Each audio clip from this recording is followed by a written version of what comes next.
Welcome to So Very Wrong About Games, a board gaming podcast about board games and how we love them. Oh wow, this is a change in the remit to the show. I am Michael Walker, and I'm here with my good friend, Mark Bigney, and we are So Very Wrong About Games. That we are. And under the context of being So Very Wrong, I would like to issue a sincere apology. I made an offhand reference in our Pledge of Indifference show where I was woefully incorrect. I was attempting to make a reference to Ed Sullivan, and I mistakenly said Johnny Carson. So I would like to apologize for that error. Did you see when I put the card to my head? That was the Johnny Carson. That was Johnny Carson, but I was referencing Ed Sullivan. Now, of course, I haven't watched either of these two individuals. Number one, because I'm not ancient, and number two, because I don't really like late-night television to begin with, because I go to bed as though I were ancient. So, a friend of mine has a great shirt. It's on it says "Old as Dirt." It's amazing. I love it. Well, there he you wears go. it to the gym. So we are going to be talking about board games this week. We're going to talk about the games we played last week, the news, and why it doesn't matter. And then we are going to be reviewing our feature game, which this week is Galactic Renaissance by Christian Martinez and Matago. Walker, what did you play last week? Mark, I got Vale of Eternity back to the table. This is designed by Eric Hong and put out by Mandoo Games. And it is a card game where you're sort of building your tableau. You can have as many cards out as the round number. The game goes for 10 rounds, and you're just trying to generate victory points. And the art is very interesting and charming, but this really brought out the fact that someone that knows the game is going to have a very large leg up to someone who does not know the game. Oh, sure. They see the cards that are coming out. They know how they can combo. They now know how useful they are. And so it was very lopsided, this game. But still, I still enjoy it. It was only 2-player. Maybe that wouldn't have played out so much in a 4-player game, but I'd be more curious to see how the drafting would work in a higher player count game. I too have only played it 2-player, and there my primary objection was the drafting element because, as you say, Vale of Eternity is a tableau building game where you're building combos, but the important thing to note is that only some cards generate victory points. And if you have those cards that generate victory points come up, someone can either draft them or hate draft them, case depending, and they can effectively just profit from turn order. They don't come out at a regular interval. They come off randomly off the shuffled deck. So with more players and with more cards in any individual flop, I would hope that factor would recede. It's true. And like I said, some cards will come up and they seem useless, but when you know the cards, you'll know it's going to come up soon. And if you don't have the other card, no, I'm just saying how people that know the deck. No, I hear you. The reason why, and the reason why I'm somewhat indifferent to that objection is because I can see the virtue of both positions, right? It is a feature of a game, of many games, that they reward experience more so than other ones. Typically, games with perfect information and low amounts of randomness, the experienced player is going to win 9 times out of 10. But some people prefer that. How much randomness to mitigate that is a question of taste. Now, in the case of combo builders, as Vale of Eternity kind of is, it's not really a combo builder in the same way that, say, Innovation or other Carl Chuddick games is, or even a game from John Cloudis, for example. It's not quite lenient combos that way, but as you say, having a little bit of foresight, a little bit of experience with the system will help you identify those combos before they come up. And I'm not sure that's a downside necessarily for everybody. It's worth flagging, absolutely. And some people don't like that, but a lot of people enjoy that, even to the point that if they play a game against an experienced player and win, or even do competitively, that's actually a negative feature for them. So it's just worth flagging that. True. Hence my I would like to I wasn't trying to undercut what you were saying. I was just, that was an of context, not an of undermining. That is the Vale. Could you tell by the inflection? Totally. Could you? I just want to. You've got several S, and I've true. nailed them all down. It's all good. Yeah, good. And that is The Vale of Eternity by Eric Hong. Finished my game of Voidfall. Voidfall is the Euro 4X designed by Nigel Buckle and David Turczi. It was our game of the year last year. I stand by it absolutely, and I had a great time navigating the vicissitudes and strengths and weaknesses of the faction that I was playing, because I'd never played that faction before. I was able to get out 5 agendas. Normally you're limited to 4, but this faction in particular, it has an advanced tech that can get up to 5 agendas, which means that you're scoring a maximum of 5 victory conditions when everyone's scoring a maximum of 4. Getting out 4 is hard enough. Getting the condition to get 5 and then get 5 out was an interesting ride, because they have a variety of factional advantages that make them slightly better at accumulating those cards in the first place, and specifically the agendas. That part was great. However, Voidfall also managed to highlight some of its weaknesses in this particular play, because, as we've commented before, our group is inclined towards games with player interaction, and then sometimes is inclined not to exploit that player interaction.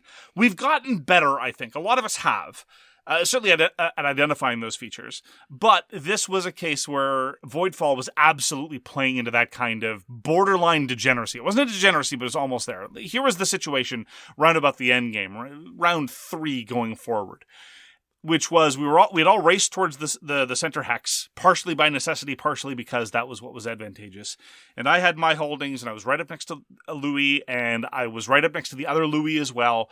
And Louis had, shall we say, a death fleet. 3 dreadnoughts, 3 cruisers, with combat techs as well. And he was defended by an impressive ring of defensive operations. I think not since the Samatra have we seen orbital defenses so sophisticated and impregnable.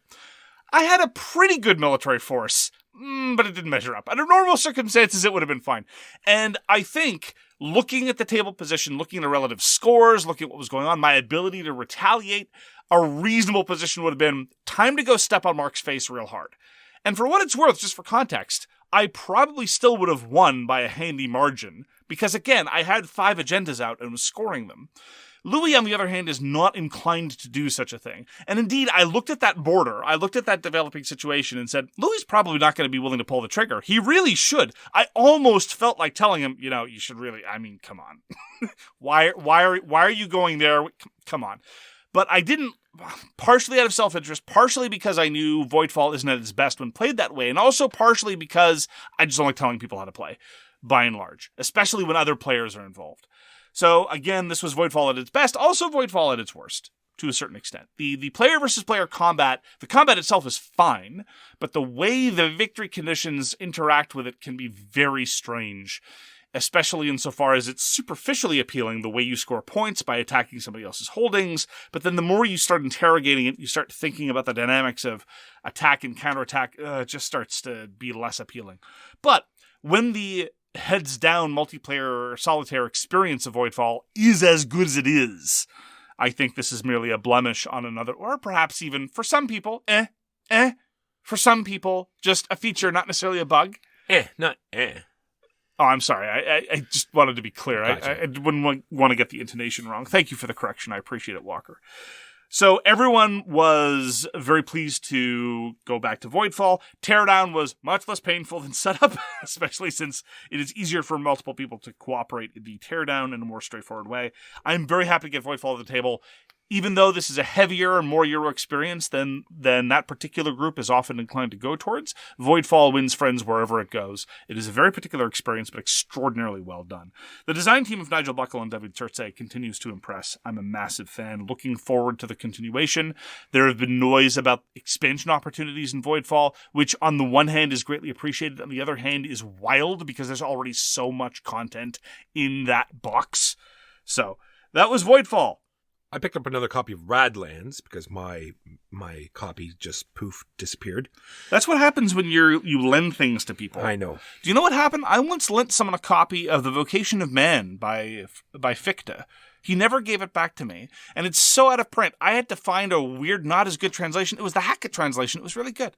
I assume you've read The Vocation of Man by J.G. Fichte. Yeah, I have the original manuscript. Oh wow! Yeah, it's very interesting. It has his. Can I see it? No. Oh, it has his sort of notes on the side. Like it was. That's amazing. His personal copy. Yeah, that's amazing. It's great. So Radlands is one of these great games that everyone draws off the same deck. You draft bases to form your 3 bases on the bottom, and then as you put out cards using water, you're protecting these 3 bases, and so you can't attack the bases if you have units in front, and you can't attack those units if you have units in front of those. So you have sort of this 3x3 grid, and you also use these grids to time events as they go into play, and so all sorts of different things are happening. Yet another post-apocalyptic game, so it always has me, and it plays very quickly. It's very easy to teach, and I just really like Radlands. So I've only played Radlands the one time. I like 2-player card battlers. It didn't impress me to the same level that it did to you. I didn't like how attritional ended up feeling. It was still very quick, but I felt that a lot of the interaction of the powers didn't quite speak to my preferences. And the same was true of Mindbug. The original Mindbug, I thought it was a clever idea, but it didn't really do enough with it.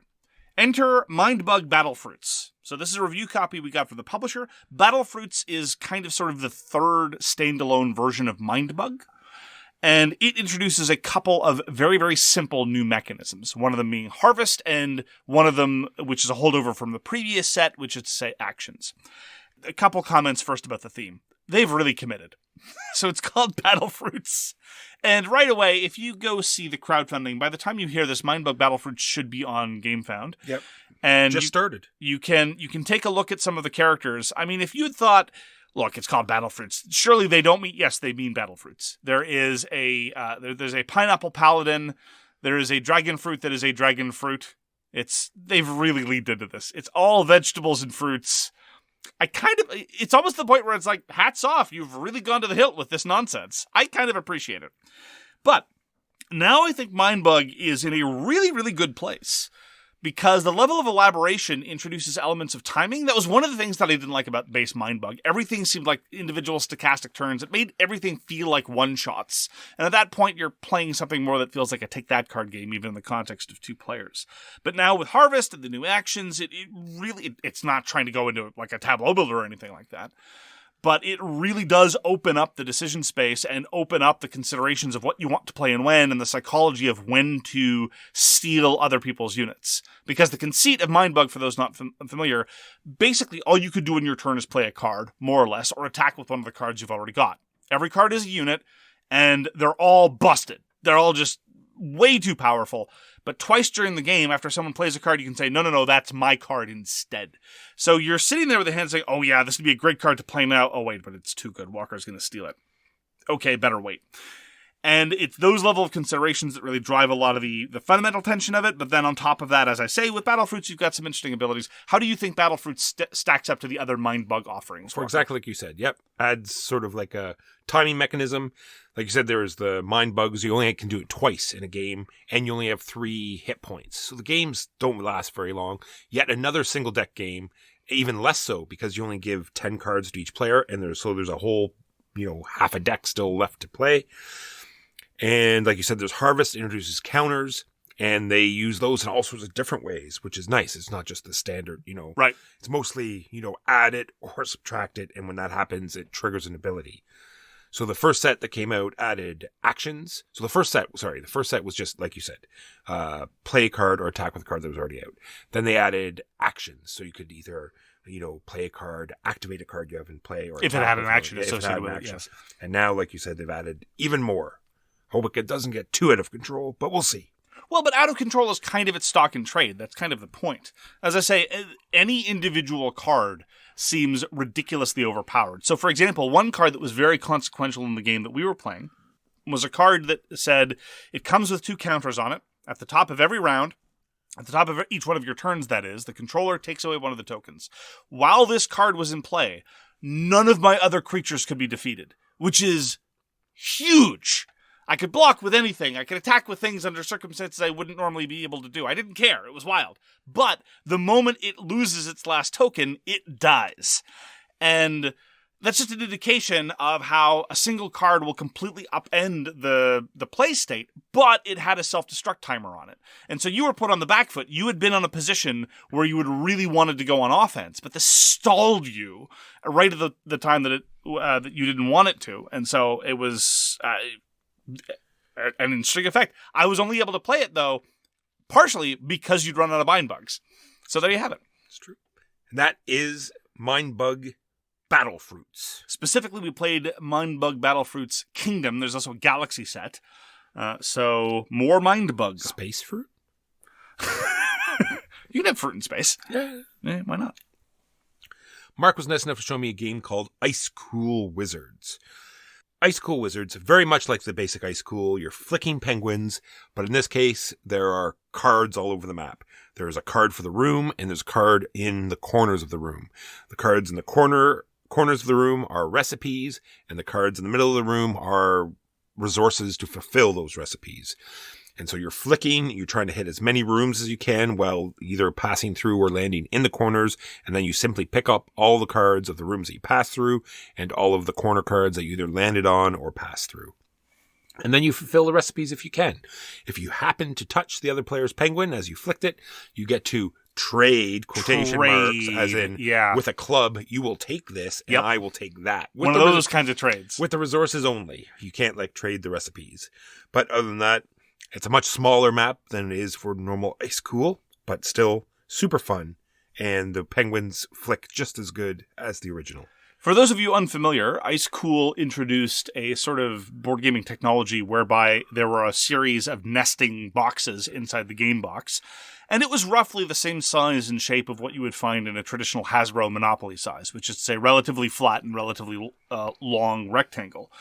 And one of the things that I really liked about ICECOOL, the original, was that there was enough scope to start getting kind of okay at trick shots in the context of a single game, because the penguin pieces, the things that you're actually going to be flicking, are shockingly easy to manipulate in a variety of cool ways. I'm not talking about incredible sophistication. I'm not talking about, incredible precision. But if you want to be able to, I'd really like to get through that door, and then I'd like to arc to the left afterwards. That was eminently doable. And I really appreciated that. That was great. A whole bunch of dexterity games either don't have components that are amenable to trick shots, or in other ones, there's an example called Bicycle, which was then redeveloped as Roadsters. They talk about all these trick shots you can do. It's they're doable, but only if you really practice at it. And I'm not going to practice at a dexterity game like it's chess. I'm sorry. That's not really what I'm in this hobby for. Anyway, so in the context of ICECOOL, that was great. ICECOOL Wizards, the boards are smaller now. This is what I was getting to. The box is smaller, and thus all the netting boxes are smaller. I really like the new recipe fulfillment element. It's just a very, very simple, bog standard. If this were a Euro game, I would trash it as a uninspired and derivative scoring mechanism. But as an add-on to a dexterity game, it works just fine. And so it really, I think, expands the interest and scope of ICECOOL. But I miss the bigger boxes. I miss the bigger boards. Because with a smaller canvas, there's less room to do those interesting shots. I understand why it's done this way, and it makes the package much cheaper and much more cheerful. I thoroughly enjoyed ICECOOL Wizards. I think I prefer it to base ICECOOL, and I was pretty enthusiastic about ICECOOL to begin with. It's just part of me wishes that I could get both at the same time. It's visually delightful. Who doesn't like penguins?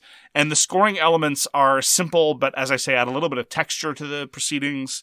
I highly recommend ICECOOL Wizards for gamers of all ages. But there's a slight problem. What's that?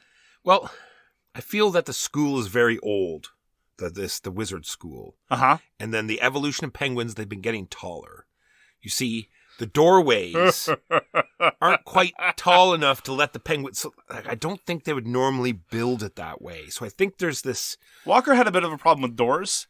This, I think, echoes probably Walker's experience in real life. A small number of you have met us in person. We are on, shall we say, an expanded scale. And on occasion, Walker, I'm sure you've had this experience, sometimes door frames and sometimes ceilings are not meant to accommodate gentlemen of our scale. I suppose. And ICECOOL is very much the same way. The penguins are taller than the doors are. And this is not a problem when you're flicking. In fact, I think one of the reasons why it was done this way, I think largely it was for production reasons. But it's really an impediment only if it's near the end of the penguin's movement. Walker, however, seemed to get himself stuck in doorways all the time. It's true. I still enjoyed it. I think. Oh, it didn't take away from. No, I mean that aspect of the doors. Gotcha, I think it factored into getting through a door, because getting through a doorway is one of the ways you pick up cards, and because there are specifically cards that correspond to the doorways, and cards are points, and there are even more points if you cash them in. So if it were too easy to go through a whole bunch of doors at once, then the game might become a little too trivial. But it's easier to go through a door near the start of your flick than it is near the end of your flick, suffice to say. ICECOOL Wizards, also by Brian Gomez, he of the original design, published by Brain Games. Mark, you and I played Ratyl. This is by Andy Gallagher and put out by Busy Dad Games. And we talked about this a lot in our crowdfunding sort of segment. And what Ratyl is this game where it boasted to be sort of an adventure-y type versus game of... Cornhole meets WarioWare is the sort of tagline, and I think that's appropriate. The version that we played, there are a whole bunch of mini-games. Suffice to say. You're tossing these little diamond-shaped... things. I think in all the little mini games, it could be something else. And you're trying to either land beside other things or away from other things, but there's this little shoebox type of area that you're trying to throw them in. They have all these different slots where the diamonds fit perfectly, very nicely into all these slots. For a 3D printed component, it's done to a very exacting degree of precision. And we're dancing around a very painful topic here. The rule book might have been lacking. Maybe direction. A few. One or two minor details came up over the course of any playing or even cursory. Look, I'm sympathetic. Independent producers.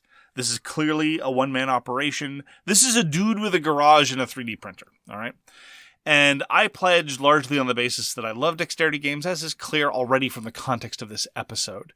And I also like WarioWare for what it's worth. And the creativity on display is considerable. The problem is that the creativity is not backed up by anything resembling the same degree of rigor. And we should just start at the beginning. There is no description in the rulebook about how one tosses or throws anything. Usually, even in flicking games, just go back to ICECOOL Wizards. They say, look, here's what a flick looks like. Yes. Not that there's even any restriction. There's no interesting restriction. We had to basically assert that, okay, so you're supposed to toss these diamonds into the board.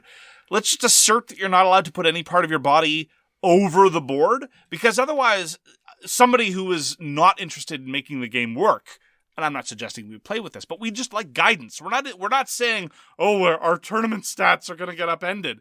I'm just saying that if somebody, even if this was their natural interpretation, say somebody just had a wildly different interpretation or assumptions, they could hold the diamond 2 inches above the board or even 1 inch above the board, drop it and say, I tossed it in. Yeah, or someone that has no experience with dexterity games. Right. Yeah. And this is clearly how it's meant to work, right? Like, well, no, clearly not, but we wouldn't have any basis for guidance for that. That's just the start. The game is Ratyl is largely driven by action cards. How many can you play? When can you play them? There can be 1 card per action. But Mark, what's an action? Shh. Oh, sorry. Next, you're going to say something stupid like ask whether you mean per player or total. To that, I also have to say go to sleep. And then there are a whole bunch of mini games, and every mini game is phrased with a similar degree of ambiguity. Just to close this, I don't want to beat up too much on Ratyl, because then we can get to some positive stuff. I'm just saying, if we hated it, we wouldn't even talk about it at all. Probably, yeah, or certainly not to this length. Adjacency is leveraged in almost every mini game. In order to find out what adjacency meant, and this is a core thing, does adjacency include diagonals? Everybody who's ever done anything in board games knows that this is an issue. I only know that adjacency excludes diagonals, only includes orthogonals, because I went and watched the promo video on the GameFound campaign page. That is the only place where the designer has set up a Discord where I've shown up. I've personally messaged the designer. I've messaged on the Discord. I've gone to the Board Game Geek page saying, where do I ask rules questions? Crickets. Why am I so frustrated, Walker? Because at its core, it seems like it's going to be very fun. I know! It seems awesome! And it kind of is, even now! The minigame we played was a food fight. All of the different colored diamonds were different kinds of fruit. And you're moving around, picking up fruit and throwing it at your opponent. And yeah, anyway. Yeah, I want it to work. And this is a different context, a different conceit about which I was less enthusiastic. I probably wouldn't even bother. To be frank, I certainly wouldn't have put it in front of you. I would have sat down, I would have looked at the solo version and be like, this makes no sense, and I would have put it away, never to touch it again. But as it is, the amount of charm and the amount of creativity that's on display, and my enthusiasm for the core idea of just a collection of different dexterity mini games that Ratyl presents makes me want to get it to work. And I feel like the designer and the final product is not helping me get there. And I do not like that frustration. And the art seems odd. I went through the whole page. Nowhere does it talk about the artist or the art. Yes. The silence there is strange. I like it. It's a whole bunch of... It's one of the more charming instantiations of anthropomorphic animals. At least it's all the same kind of animal. It's something about how, the rats have taken over the world. And they're very cute rats. And it's very good art. You'd think that this kind of art would be credited. But I don't want to say anything because I don't know whether it's AI art or not. It's a strange moment in our hobby, right? Where you look at an art, and we experience this all the time in Pledge of Indifference. Like, I really like this art. Who made it? Did a who make this? It's weird. And that is Ratyl by Andy Gallagher. That is Ratyl. If anyone can get the designer to answer some rules questions. It's not even that I have that many in the general. I would just like a lot more clarification on the core structures. And then I'd be willing, I guess, to fudge a lot of the individual games. Because if it was just a lack of clarity on the individual mini games, that'd be one thing. But the core mechanism... I've said my piece on Ratyl. I would very much like to continue spending time with Ratyl and to resolve these issues. I get to play Agricola Revised Edition. This, of course, is the perennial classic worker placement game by Uwe Rosenberg. His first worker placement agricultural game, many, many more to follow. And let me just articulate some beefs with the Revised Edition, because you made some complaints about Agricola 15, which is the sort of deluxe, but not really self-destructing explosion game of the Revised Edition that you have that came with missing fences that have yet to be replaced because it's Asmodee and they don't want to replace any components. No. That's just not what they do. But the Revised Edition, as it stands, I'm a bit frustrated with the state of the product line of Agricola. Not entirely unlike my frustration with the Quest for El Dorado. You know, there are a couple different editions, one of which is kind of defunct, but the one that's defunct is kind of sort of superior. Because the Revised Edition, in its base version, has way too few cards for the two-player game. Anyone who plays Agricola knows there's a whole bunch of occupation cards and a whole bunch of minor improvement cards, and that's where a lot of the charm comes from. Even now, it was ahead of its time in so many ways. And just the variety of different powers that you can accumulate and the combos you can try to build, regardless of how you let the cards into the system, whether you draft them, whether you draw 10, pick 7, what have you, or just the random 7. It's a splendid tapestry with which to paint. And if you play a two-player game, there's barely enough cards in the box, the base game, to play, just deal out the necessary cards. And so you're going to see the same cards a lot if you play two-player or solo. Well, maybe if you weren't like so selfish and maybe invited people to play, you could have played a three people. Even then, I'm just saying there's not enough cards that come with it. And so, to a certain extent, I felt like I was being subjected to some sort of hostage negotiation. So yeah, I've purchased a couple of expansions to the Revised Edition just so I can have enough cards to think that I have enough in circulation, which is a bit of a shame. I think the base game, originally published in 2005, 2006, had a good number right out the box, and then it too had some expansions. Now, the Revised Edition is cleaner in some ways. They've tightened up the language. Look, I just wish that they had not introduced a variety of manufacturing and distribution problems into the Revised Edition while they were doing this cleanup and this republication. It's the nature of things. It's kind of like planned obsolescence. It's the deliberately making things subpar in an effort to get you to spend more money. And so I felt a little bit dirty getting the B and C expansions for the Revised Edition, and I kind of regret it. It's a bit of a shame because it's a marvelous game. I think Agricola is a fabulous game. It's very accessible, but at the same time, tremendous room for improvisation and customization in terms of the different cards that are available. I introduced it to a friend of mine who was curious about it because it's held up as one of the classics of the hobby, and he was very pleasantly overwhelmed with the variety of options that he had at the outset in terms of occupations and improvements especially, but just in terms of how to develop one's farm, ultimately.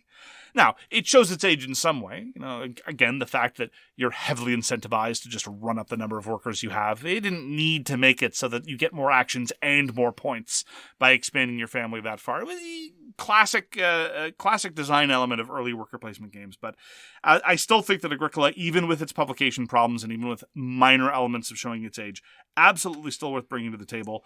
Of course, there's the perennial discussion about whether you want Agricola or whether you want Caverna. Porque no los dos, I guess. But Agricola is my preferred version, and I am very happy to have returned to Agricola Revised Edition with Uwe Rosenberg, published by Lookout Games in 2016. So we streamed a bunch of games again last Saturday. We did Almost Innocent again. E.T., the Extra-Terrestrial Light Years from Home game. Okay. More on these later. And we also played Dune Imperium Uprising. So Almost Innocent, I talked about it introducing new stuff, and it has. So there are player powers now, Mark. There's a card for every color of the game, and we got to add one to this particular game. They're going to, siphon them out, I guess. So next game, we get 2. As of what scenario? As of scenario 6. Okay. But still very much enjoying it. It's just that type of deduction game is just my jam. I have these cards. they can't be my things. They ask questions. You sort of level it down. You get to a 50-50. Just love it. 2 different types of questions. How many clues do I have in this row or column?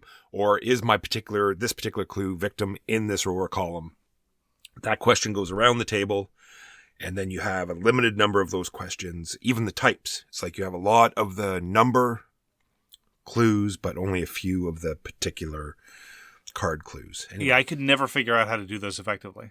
Yeah, in very much the same way that this is your kind of game, this is not really my kind of game. Yeah, so the power was for this one, because there are cards for all of the symbols on the board, there's going to be some cards that are left out. So the power in this one was you got to look 3 of these cards and then show the whole table one of them. Oh, I see. Inform everybody that one of these indicated bits of data is not relevant to anyone's solution set. Yeah, so we sort of waited to the end and, sort of optimized, which card is going to make the best effect. And that is Almost Innocent. All right, Mark. All right. E.T., the Extra-Terrestrial Light Years from Home game. This is a kind of interesting family weight game. Was it designed by Propsero Hall? It totally was. Okay. Propsero Hall, Brian Kirk, put out by Funko Games, and it has these giant meeples, I want to say meeple player pieces that are kids on bikes with baskets, yep. And then the little E.T. miniature that's 2-colored, like actually painted, and it fits into the basket. Glorious. Exactly. So you're moving around the city. You either have E.T. in your basket or you don't. If you have them in your basket, there's a whole array of E.T. special powers that you can use. And then there's an agent for every color, and they go after that particular player. And then there's the question mark agent. He only goes after E.T. And then depending on if you're with other people or you move near one of them or whatever, then you roll these dice, and that tells you how far these agents are going to move. And if they hit you, then you lose some life, and you have so much life. And it was just a great little game. You're trying to build the different devices in order to send E.T. home. Sure. And there are 3 different ones, and if you build them, they put, dice in the landing zone. And then at the end of everyone's turn, they get to roll the dice. And that moves the mothership closer to the clearing. And so you're trying to get the mothership to the clearing, and the bad timer is all these squad cars that are moving towards the clearing. So they don't get in your way or anything, but they move through the map just as an interesting sort of timing mechanism. I see. So it was a really fun family weight game. Are you enthusiastic about the property? Do you have fond memories of the E.T. movie? No, it's mostly a disappointment that a director after time would go back and edit his own film. Oh, yeah, right. I completely forgot about that. That was a product placement issue, right? Like the most overt kinds of corruption, didn't he? No, he just didn't like the fact that all the agents had guns, so he I didn't know about that. Yeah, so he computer erased all of the guns out of their hands and replaced them with radios. So now they're running around with radios instead of guns. Yeah. Okay. Because I remember there being some discussion about changing the Reese's Pieces to M&M's, I think, or something because of product placement issues. That part I'm not sure. That I mean, on the one hand, as an edit to a movie, I don't really care, but on the other hand, it is so obviously mercenary that it seems strange. I've never really been a big Spielberg guy. Oh. Yeah, they're well done movies. Yes. And I mean, look, I was at the right age for Jurassic Park to hit hard, but I'm not a big Spielberg guy. Then the last game we streamed was Dune Imperium Uprising. This is designed by Paul Drennan and put out by Dire Wolf. Sort of a sister game or follow-up game to the normal Dune Imperium. I'm not happy with the fact that there's Uprising in the name. There's really only one true Uprising game. But anyway, I digress. Let's move on. So, and wouldn't Uprising Curse of the Last Emperor also be a good name for a Dune game? Yeah, it really would. So what this changes from the base game is, all the cards have changed. It adds this spy mechanism where there's sort of this spider web that connects the actions together. And there's spots to put spies on this spider web. And then you have 2 options. You can remove one of the spies to put a worker where there's already another worker, as long as it's connected to that space. Or if you go to that space, you can remove the spy to draw another card. Drawing cards is kind of essential in this game because it's what you're going to use to buy more cards. So what you're trying to do is you're trying to get water, you're trying to get spice, you're trying to get money, sell the spice to get the money to buy these, to get these big ticket items. One that's going to give you another worker, one that's going to give you $2 every turn. And then there's all this influence as well that's going along the side. You don't sound enthusiastic. No, I'm not. It's the same thing. I've already said it before. It's a mediocre deck builder game with mediocre worker placement, right? Yeah. I've never played the Uprising version. On the one hand, I'm curious, but on the other hand, I'm not, because I found the base game so very pedestrian and also vaguely stodgy in its pacing and unsatisfying in its resolution that I'd be hard-pressed to imagine Uprising changing enough of it to make me appeal. But by the same token, the Zeitgeist Walker, the meta, the hype circle, it's very popular. It is. So Sidewinder does what Sidewinder usually does. She says, "Oh, I don't really understand. So I'm just going to try this." And trying this was to do everything she could to get the worms. Sure. Now, normally when you put cubes in combat, they're worth 2 each. Worms are worth 3. Big thing that worms does is they double your benefit from the win. Oh. So if you get a victory point, you get 2 victory Sidewinder points. crushed you, didn't she? It was pretty terrible. I mean, it would be natural that she would be drawn to things that are basically like snakes. It's true. Yeah. In hindsight, it's obvious. So I could see that the rest of us could do this. I know why I couldn't do it, because I'm not sure if it happened 3 times, but I know it happened twice. There are certain cards. You can buy more. Don't get me wrong. I understand I played wrong. Yeah. Don't give me any emails. I don't need to hear it. Long story short, you have this diplomacy card work. You get one that's a one-shot, and then one that you get to use whenever it comes up. And that's what lets you go up the influence. And you need to get at least 2 influence with the Fremen, so you can get your worm hooks, so you can get the worms. Well, you got to be able to influence the worms. They're not just going to join you for nothing. Exactly. Right? So what happened twice, maybe even 3 times, was at the end of my turn, I would either take an action or play a card that would let me draw more cards. Because I want more cards, because it gets me money. It's a deck builder. You want more cards. And I would draw my diplomacy card. Ah. So therefore, I'd go into the discard pile, and I wouldn't be able to use it. I wouldn't be able to get friendly with the Fremen. I wouldn't be able to get my worms. Sounds rough. It was rough. More on terrible card draw later. So anyway, Dune Uprising, some interesting stuff. They did sort of pull back a bit on the silly intrigue cards that... Oh, good. That, overly manipulate the combat. Mm-hmm. But there are still some. Yeah. But I don't feel that part was as bad. I'm looking forward to the collaboration between Dune Imperium Uprising and Andy Schwartz, where they do Dune Envelopes of Cash, where you're trying to bribe the worms to playing for your local sports ball team. I like it. Yeah, I'd play that game. I'd play that game. I'd definitely play that game. So that's Dune Imperium Uprising. I'm interested to show it to you, just to see what you think of the changes. Sure. You know where to find me. So I got invited to this game on Board Game Arena, Mark. It is called World Traveler. Now, think some sort of hybrid game of code names, where you have the same sort of grid, and you have just like the Clue Masters, you have a grid of which cards are yours. That you want your teammates to hit. That in this case, you want to hit them. Okay. So you're moving a pawn around a city. And so you'll put out some clues. There's a big grid of pictures. And you have some word clues. And everyone starts in the middle. And you say, I would like to move left. And here are my clues. And that's supposed to tell the other players how far you want to move. Because it's supposed to associate your words that you put out. Have to associate with a certain picture along that arrow that you've put. I want to move left. Got it. And here are my words. And you have a certain number of different words. And then you have to pre-program a bunch of them. So you have all these arrows. Okay, I want to move left. Here are my word clues for that. And now I want to move down. It could be one space. It could be long. But you have to put the word clues. So if they get the first one wrong, then you're completely off track? All they do is that you've done all your things. You plan out all your moves.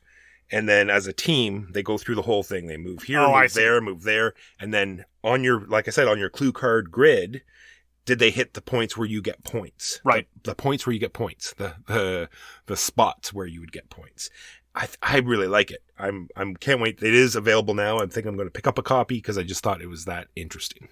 So it's there's kind of a spatial element layered on top of a word association to picture mechanism. Just so, yeah. Yeah, it sounds promising. And then it has all sorts of, I thought it was just it was going to be the one map, which I didn't quite like because it was sort of like people would associate different things with. We played the Japan map, and people would just associate different words with the pictures that they had. You know what I mean? I just felt as though some have totally different takes on what some of the pictures might mean. Well, that's part of the game, right? Yeah, I suppose. But anyway, different cities. As somebody who's been to Japan, I believe they made you honorary emperor, if I remember correctly. Yeah, I think so.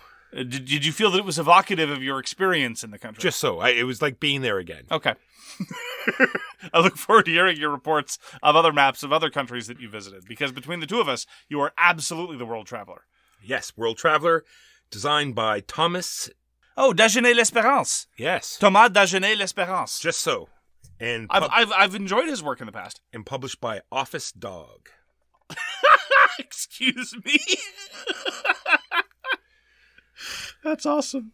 It's like Jorts the cat, only dog version. And those are the games we played this week. Now, a small break while we pay the bills. And we're back with the news and why it doesn't matter. So, in 2010, Christophe Boelinger, a designer probably best known for his work on Dungeon Twister, published a truly bizarre gonzo game of skirmish combat called Earth Reborn. It was bursting with ideas, and most of those ideas mostly worked. And as a consequence, it was quite a compelling experience. And to this day, it's still stands quite apart from the rest of its also-rans. And he's always said that he has lots more ideas, lots more factions, lots more notions about how to expand the universe. And it's still, to this day, 13, 14 years later, has a devoted audience of enthusiasts. And the designer has confirmed two things over the course of the past several months, actually. One of them is that he is still working on those ideas. And number two, there is a publisher for an expansion, and I don't know what they're going to be doing with the base content, because I don't think that people can expect to be coming in with a base game that was published 14 years ago and is now heavily out of print. It was really published by Ludicali. This is Earth Reborn? This is Earth like Reborn. The buckets of plastic, yeah. So not that much plastic. No? Okay. Every figure, it was a skirmish game. Every figure had a miniature. There weren't that many different units. And indeed, that was one of my chief problems with Earth Reborn, because each individual figure was drowning in contextually interesting abilities. It was very manageable. It wasn't like a lot of other skirmish games where it's like, oh, at the end of the game, I forgot to apply these 17 resistance. Oh, he has a pie resistance when it comes from the northwest. I forgot to apply that. Oh, no. No. This was much more approachable.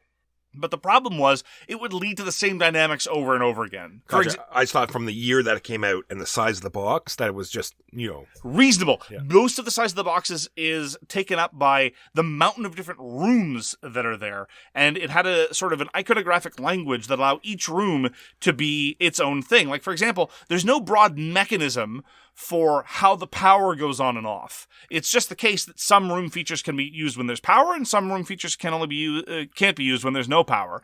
And one of the rooms happens to be a generator room, and you can go to the generator room. Are you scientifically inclined? You can try to shut off the power. Alternatively, you can just smash the crap out of the generator. And all this was handled relatively smoothly by icons. There was a lot to take in, but it was really interesting.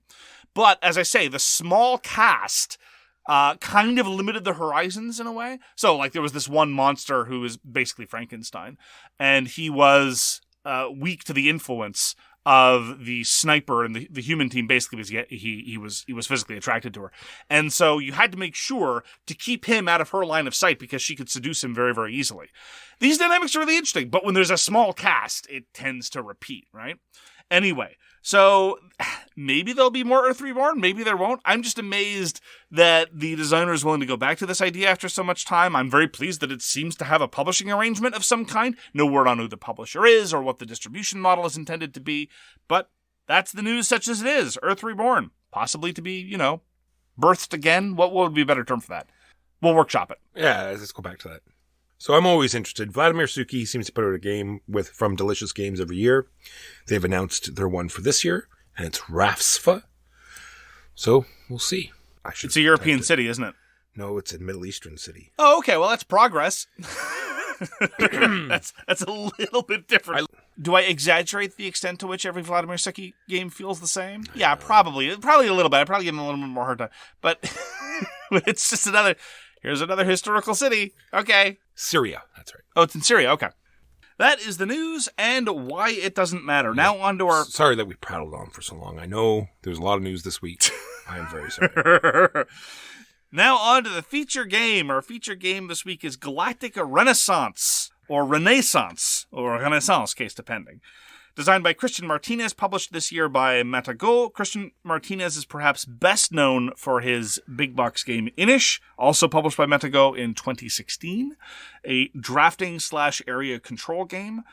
The Galactic Renaissance is a 2 to 4 player area majority/control/ depends on what victory conditions you have out game. Walker, why don't you give us an unhelpful summary of what one does in Galactic Renaissance? Well, first, Mark, you drop your knees and you thank the gods that this is not Yucatan, right?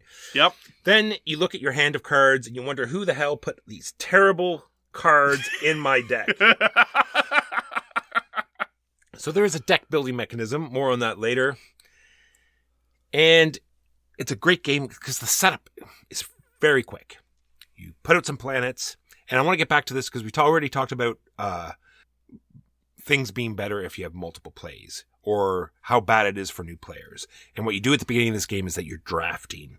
I'm wondering what you thought about how that would affect new players, and if the players that have played a lot have an advantage over the other ones that don't. Oh, yeah, absolutely. But I don't think that the advantage for experienced players in Galactic Renaissance could be compared to some other perfect information, zero luck games. I think that it's closer to something like Vale of Eternity than to something like, say, Antica, or even more extreme, something like chess, right? And we've had some experience showing Galactic Renaissance to new players. And to a certain extent, you have to remain flexible because it's not like you have that much control over the specific combo that you're going to be building. Because the details that you draft at the start of a game of Galactic Renaissance are threefold. Number one, how many pieces you're going to start out and play. That's relatively obvious. More is better. There's very seldom a circumstance where you'd want fewer, certainly at the beginning of the game. The planet abilities don't tend to be particularly consequential. They're important and interesting, but they don't tend to be overwhelmingly consequential. And then there's a specialist card. And this gets into the whole deck building aspect. It doesn't really feel like a deck builder. Everybody has the same set of 7 advisor cards, and to this you add some number of specialists that do other things. The specialists are really cool. And I think they're all situationally very, very useful and interesting. They're certainly visually interesting. I really like the sort of sci-fi flair that a lot of the drawings have. I would have been happier if each faction had their own unique advisor art, but at that point, that's just a quibble. And I agree with you entirely that experienced players will be in a better position to know what the different specialists do. I wouldn't necessarily say that it ranks to the level of a problem. I can see that. All right. And the only other part about the setup I want to talk about is the fact that, like some games that we enjoy where you can leave the rule book in the box, unfortunately with this setup, I don't think that's an option. There's this, some fiddly bits about having certain, tiles out that you just will never remember. Yeah. On subsequent plays. Yeah, it's not a huge deal. No, I'm not saying it is. A setup summary would have been nice. Agreed. Now let me get back to the cards because we just talked about them. Like you said, everyone starts with the same 7 advisor cards. There's a deck of 28 different specialist cards, and why the cards, they dictate what actions you're going to take. You can take as many actions as your cards allow, because they have this sort of chaining effect. Some of them will allow you to do another action, which is normally play another card. The other interesting thing about the cards is the discard phase. After you've done playing all your actions, you just take that pile and you keep it in the order that you played them in, and you sort of flip it and put them on the bottom of your deck. So there's no discard deck. There's no shuffling your deck once you get started. You sort of can understand what order the cards are going to come back in. If you played your Explorer and then your Advisor, if you have your Explorer in your hand, the Advisor is going to be the next one coming up. I never really tracked the order of cards to that extent, and indeed you can mess with the order a little bit. Every turn you're allowed to discard 1 card, and given the vicissitudes of the particular board situation, you might not want to play the cards in the same order, and so you have some wiggle room with there. There are exceptions, however. There are a couple of cards that, again, based on your proclivity, you might want to pay attention to, and there's one that you always want to pay attention to, and that is the Senator, because there are victory conditions. We'll talk more about them later. They are triggered, and you get to score them when you play your Senator. So the card that everyone will wish to pay attention to is the Senator card, because you do not score points, broadly speaking, unless and until you play the Senator card.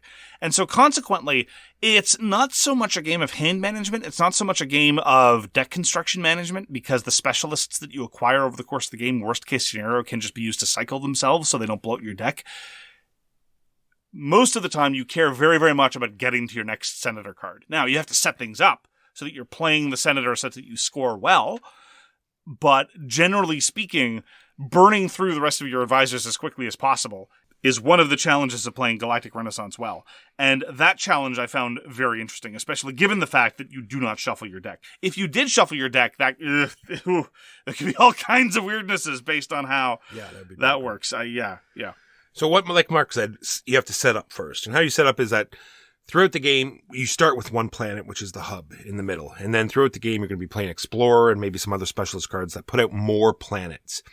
And then there's going to be scoring cards that need you to set up your emissaries in a certain way with maybe some buildings or something. And then you play, like Mark said, the Senator card, and that will allow you to score. And to move around, you need to have portals. And this is a very interesting part of the game because your home world starts with a certain color, one of 3 different colors, either red, blue, or yellow. And then depending on how you explore, it's going to dictate what color the planets that are out. And it sort of makes this spiderwebby, way that you can move and really sort of hinders down how you can manipulate the planets. As I commented last week, one of the things that I really appreciate about board games is when they have an arc. When I get a sense of development, when I get a sense of an overall structure and where the end game doesn't feel like the middle game and doesn't feel like the early part of the game. And this is one thing that Galactic Renaissance has in spades. Because the universe starts out very small. Every player has a homeworld and there's the hub. That's it. And by the end, there's going to be at least half a dozen, probably way more planets scattered all over the place. Some of them that are easy to get to, some of them that are very, very difficult to get to, some of them hotly contested, some of them mostly ignored. But at the end of the day, this adds yet more texture to just the development over the course of the game. And it really makes it so that the board is just the right amount of fluid. Getting wherever you want to get to, trivially, not particularly interesting in a game of this sort, although it can work. Being unable to get places can be very frustrating in games of this sort, but I felt that the adjacency system in Galactic Renaissance, plus the overall development of the board space, was just great. And sort of the limiting cards of when you can move and how you can move, right? You get one big move card as your captain, pick a planet where you have lots of guys, spread them to where you're allowed to move. And I really liked how they had the 2 different types. Either you're going to move or you're going to add. Add comes right from off the board, your dead pile, onto where it says. Move means no matter how special the move is, it still has to follow those movement rules. Only move through the portals. And then to get back to the exploring part, some of the planets have, like we said, have special abilities. And some of them even have special abilities when you reveal them, or move to them, or move away from them. All of this stuff adds to very interesting gameplay. So let's talk about the victory conditions. At the start of the game, there are going to be 5 total victory conditions that you're going to have. And at any given time, 2 to 3 of them are going to be active. This is exclusively driven by various point thresholds that people reach. And often, in games of this ilk, you can't really tell how consequential those victory conditions are going to be until you actually put the game through its paces. So, for example, you might see on, for example, a crowdfunding page or something, it's like, oh, there are 24 different victory conditions. Every game is unique. In this game, you score 1 point per corn. In this game, you score 1 point per strawberry. Ooh, feel the variety. Galactic Renaissance is definitely not at the level where every given game feels as wildly different, a la, say, Cosmic Encounter or something of that sort, but it's a little bit more akin to what I would describe in terms of Voidfall, right? There's a universe of possible game states, and you're in a position where there are a variety of different victory cards that substantially reward some game states over other game states. So, some of them are very straightforward, like 2 points every shared planet where you're leading. Any planet where you're there and someone else is and you got more, you're gonna get some points from that. Very straightforward and already encourages a confrontational style of play. Then there are a lot of other ones that might say, oh, you get points just for being at the same place as somebody else, independent of who happens to be winning. Some of them give you points for being in the minority if certain factors are conditioned. And the way these victory conditions come up in isolation is hugely consequential. The way they come up collectively is also hugely consequential. And so the amount of variety you get just from the victory conditions alone, I very much appreciate. And further adds to that sense of a game's arc. Yeah, and they sort of add these 2 different types of buildings. One which is, disappears very quickly. The foundation, there's only 5 foundation figures that can enter the game. And so like where they are is very consequential because some of the victory conditions will key off it. Maybe you won't even know. They'll come up and it'll just be like, oh, well, I guess we're screwed. And the other one are the institutes that are your player color. And like I said, victory conditions will say you score where you have an institute or you're with an enemy's institute. And so having them in the right place at the right time when that senator card comes up, key part of the game. And it really does make every session feel like a slightly different evolution of the same set of pieces and same set of levers that you're pulling. And I very much appreciated that. Now, some people, as a consequence, I just want to flag, because this is true of Galactic Renaissance generally, and especially true of some conditions. For an area majority / area control, it's tough. It depends on the victory conditions. It feels like a different style of game based on different kinds of player conditions. It is simultaneously very interactive and yet not. Because, again, depending on the victory conditions, but even when not, the systems are such that a lot of it is just you trying to pump your own deck as best as possible, despite the fact that a lot of it is about shared space. So, I talked about the difficulty of moving around, for example, which I find just about right. If your captain is buried in the wrong stage of your deck, or you just played it suboptimally and you're not going to be moving around for much, a lot of the challenge is going to be less from where someone else is horning in on your planets or horning in on your victory conditions, and more just, I need to find a way to get myself out of this hole. For some people, I think this is going to be perhaps a little more heads down than they might expect. For me, I just very much appreciated the variety, and I appreciated the fact that the game could breathe and develop and evolve on its own terms. I think with multiple plays, it's going to change even further than that because there are point thresholds in which these victory conditions are going to change. So noticing that someone hasn't scored in a while and they're about to hit one of these thresholds, you can see that one of them is going to disappear. And so, knowing to not work towards that and to get ready for the new one is a big part of this game. Absolutely, and in very, very, very rare circumstances, you can actually peek at there is a specialist that allows you to peek at upcoming victory conditions. That's a very, very powerful one. So let's talk a little bit about the specialists.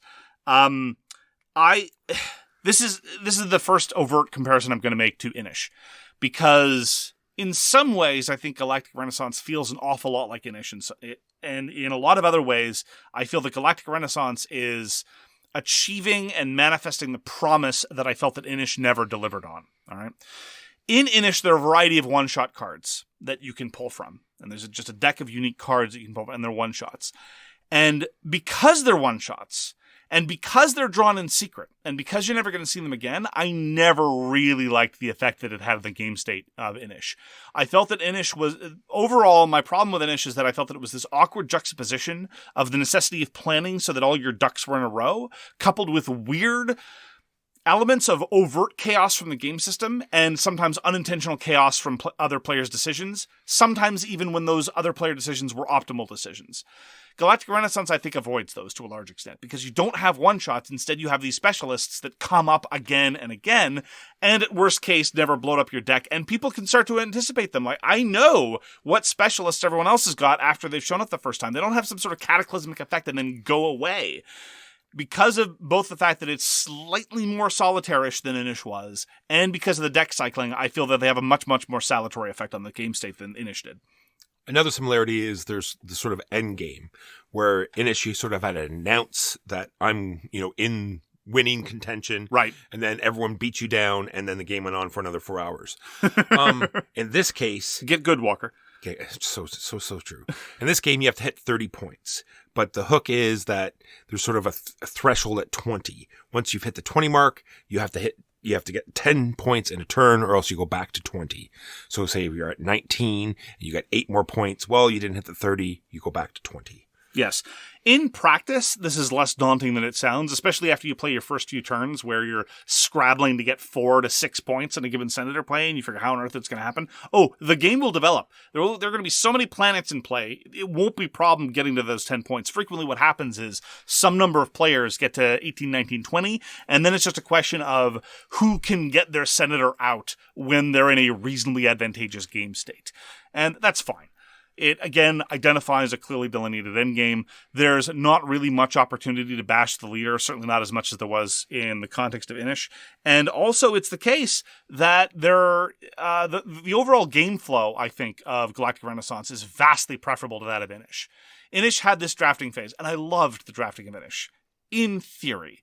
In practice, there were a couple of elements that always frustrated me. Who's going to draft the Geas? Who's going to take the hit and stop somebody from doing something else? Who's going to start that conflict that's going to strip all those actions out of your hand unanticipatedly? Who's going to stick into that conflict way past where they should and cause everyone else to suffer in strange and unexpected ways? In Galactic Renaissance, on the other hand, there is no overall round structure. People just keep playing their turns until the game ends. And you manipulate your deck in other ways. And so you don't have to worry about someone else always hogging the Explore card or what have you. Your Explorer's there, just get to it.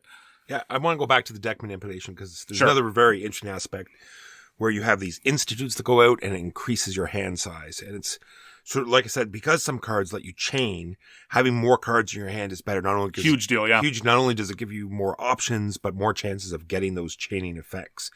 And that sort of figuring out how to get more cards out. So you're going to be drawing more cards because that also, that tells you how many cards you're going to draw at the end. So you start off with only having 2 cards that you're trying to play around with. Yes. And just one more comparison to Inis. After playing my first early games of Inis, I had the sense of this is very different from a lot of other games, either in terms of just in the context of drafting / area control, but also just Euro games in general. It feels quite different from a lot of what else is on the market. And I had that same reaction after playing Galactic Renaissance for the first time. For the first couple times, actually. The big question for me was I needed to keep playing Galactic Renaissance because I went up and down with Inis all over the place. And I played Inis about, 8 to 10 times just because I was trying to figure out what I felt about the thing, and it always felt so strange and strangely fragile. Galactic Renaissance, on the other hand, feels far more robust, far more controllable, far more like I'm in a position of being able to actually play the game rather than having some weird thing come out of left field and completely destroy any elements of planning, while still having those elements of improvisation, of reacting to the specialists that come into the system, either both my own and other players. I really do get the same sense of uniqueness, the same sense of interest, the same sense of development that I got in Inis without all the things that made me frustrated with Inis in Galactic Renaissance. And so what we have is quite different from a lot of other games of a similar nature, and one that is very, very much to my taste. I'm a big fan of Galactic Renaissance, and I really think it fires on all cylinders. All right, there's only one more thing I want to get to, and it starts with the emissaries. These are like sort of your troops that you're going to move out on the board. So there's a little bit of figuring out how to get them from your dead out of play pile into the active area, and this also leads to how the fights work, which is called disorder. And I think it's almost better to, as if you're explaining the game, call them fights. Sure.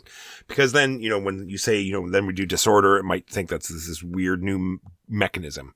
This is going to cause a fight. Sure. So all the different planets have a certain number of emissaries that they can hold. And it's different. It goes from anywhere from 4 to 9. And if it ever goes over that number, then you put a marker on it. At the end of this player's turn, there's going to be a fight. And it's nice and easy. It's the players whose turn it is. They start, and they have some disorder options. And there's, you're either... They're bad. They're not good. They're bad. They're all bad. It's fighting. Yeah, people... No, they're not all bad.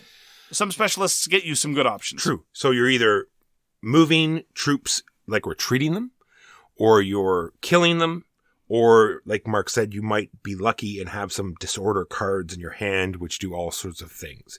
And you have to do one of these things. And as soon as the disorder starts, it has to go around the table for all of the people that are on that planet. So regardless of, the first person goes and now there's enough room for everybody, well, too bad. It has to go all the way around the table and everyone has to take one of these disorder options. And I love that part about the game because if you have a bunch of guys there, that everyone's going to take a hit. Or even if you just want to, disperse a particular planet, you just have to start a fight there and then bad stuff happens. I think I would have slightly preferred if in a given game there would be a little bit more disorder. Because, again, moving around is just the right level of difficult. And so frequently you're not in a position to start many of them. And even when you could start a lot of them, it's difficult to position yourself in a context where the disorder is to your advantage. Now, a lot of that calculus changes, though, if you have the right strategists in your deck/hand, because then suddenly you have disorder options which are positively good for you. Let me give an example. There's one that simply says, add one of your emissaries to that location. Everyone else is pulling them off because they have to. And when it's your turn to pull one off, instead you play this card and you add one. That's really powerful. Some of them are just flatly interesting, like the Warmonger. The Warmonger, you play it and suddenly more figures show up, prolonging the pain for everybody else, and giving you the option of removing those figures instead of one of your own. This is these neutral miniatures that come up. Really interesting stuff. I wish it happened a little bit more. I'd be happy if a couple more disorders happened, all told. I'm wondering if it leads down to what objective cards or victory point cards. That is true. You're right. I'll play Galactic Renaissance anytime. Yeah, I find it far superior to Inish or any sort of interaction I had with Inish. Like I said, now that we've played it, it's super easy to set up and put away. The rules are fairly straightforward. We introduced a new person just recently, and they got it almost right away. I didn't touch the part where there are a bunch of keywords when it comes down to the victory point or objective cards. Yeah. And it's not as though there's pages. But when it's a small number, but they're not intuitive. Yeah, or it's just the fact that you go to 0 pretty well in the game anywhere, right? To 12 to 6. It's a stumbling block for your first play, but after that, it's second nature. The worst offender is strong. Strong means you have 2 pieces there, exactly 2. 3, you're not strong anymore. No, you're too strong. Too strong. Yeah. You're 1, not strong enough. Mega 2, strong. 2, you're strong. 3, you're something else. You're not strong anymore. Hyper strong. No, that's still strong, though, because you're not strong. Just normal strong. What about dominant? Oh, could be. But then you might not be winning. It's all thing. Anyway, minor gripe. Massive fan of Galactic Renaissance. Would happily play anytime. It is hard to do 3-4 player area control / area majority games well. I think Galactic Renaissance does a wonderful job of it. We have not played with the 5 or 6 player expansion. I'd be willing to try. I'd have some doubts about downtime, as it is with 4. The downtime is not problematic, but it's certainly not especially zippy. So with 5, I'd be a little concerned, but I'd be willing to give it a shot. People, the combo cards, sometimes you're playing 5 or 6. Right. Sometimes you're just playing 1. Exactly. But you never know. Well, but that juxtaposition makes downtime especially problematic. If you're the one playing the 1, and you know you're only going to play the 1, and somebody else is doing their combo-tastic kaleidoscopic nightmare. Yeah. As I said, my enthusiasm for Galactic Renaissance is such that I would happily try it with 5, but that would not be my preferred configuration. And given that it is so good with 3 or 4, that seems like an excellent way to do it. Well, that's going to do it for this week. Thank you very, very much for joining us. And I really do mean it. I really appreciate anyone who decides to take some time to spend listening to us yammer on about nonsense. It means a lot to us. It's the most valuable form of contribution you can get. That having been said, please do keep sending your money. If you want to find out any of our contact information, you can find it at sowronggames.com. There's a lot of good stuff there. We read everything you send us, and we'll get back to you if we can. Once again, thank you for spending some time with us. We hope to see you again soon. Take care of yourself, take care of your hobby, and don't forget to thank your rules explainer. Peace! You've been listening to So Very Wrong About Games, produced by Michael Walker and edited by Mark Bigney. Special thanks goes to What Does It Eat for generously allowing us to use their most excellent song, FOS, as our theme. You can find them at whatdoesiteat.com. You can reach us by email at soverywrongaboutgames@gmail.com or on Twitter at SoWrongGames. Thanks very much, see you next time, and always, try to be right, but remember you are so very wrong.